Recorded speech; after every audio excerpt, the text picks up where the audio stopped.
I'll never forget the sound of my own voice whispering goodnight back to me. It was 2 a.m., and I was a patient in Ward 7, a notoriously understaffed ICU. The night shift nurse, Rachel, had just finished administering my meds and was about to leave my room. As she turned to leave, I saw her smile. It was off, like she'd forgotten how to smile. And then she whispered back, "Good night," in a voice that was unmistakably mine. At first I brushed it off as exhaustion playing tricks on my mind. But as the night wore on, strange occurrences piled up.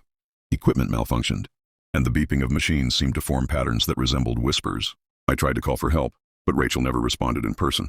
Instead, she'd appear on the monitor, her face distorted, her voice a low, raspy whisper.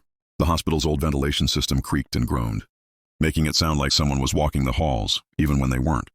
And then there were the shadows. Oh God, the shadows. They seemed to move of their own accord, twisting into grotesque shapes on the walls. I felt like I was trapped in a nightmare with no escape. One of the most unsettling moments came when I saw Rachel's ID badge on the nurse's station monitor. It read RN Rachel Smith, but beneath her name, in flickering red letters, it said not alone. I tried to alert the other nurses, but they just smiled and patted me on the shoulder, telling me I was safe. I knew I wasn't. The night wore on, and I became convinced that Rachel wasn't just a nurse. She was a harbinger of something sinister. I started to wonder if I was the only one experiencing these strange occurrences or if others had encountered her too. The more I thought about it, the more I felt like I was losing my grip on reality. I began to notice other strange things. The hospital's fluorescent lights seemed to flicker in sync with the whispers, and the air was thick with an eerie, unsettling energy.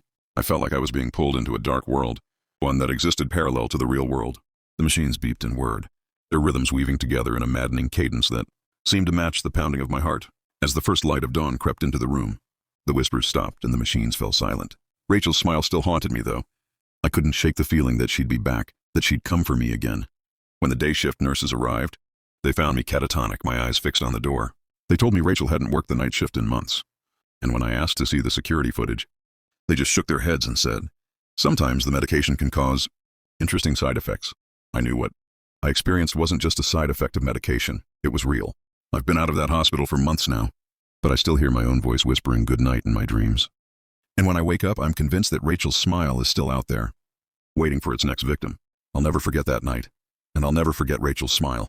Even now, as I sit in the darkness, I can feel her presence lurking just beyond the edge of my perception.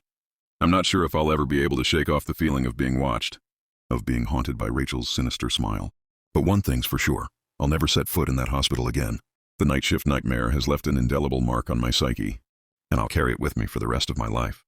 I've tried to talk to others about it, but they just dismiss me as a paranoid patient. They don't understand. They don't know what it's like to be trapped in a living hell with no escape.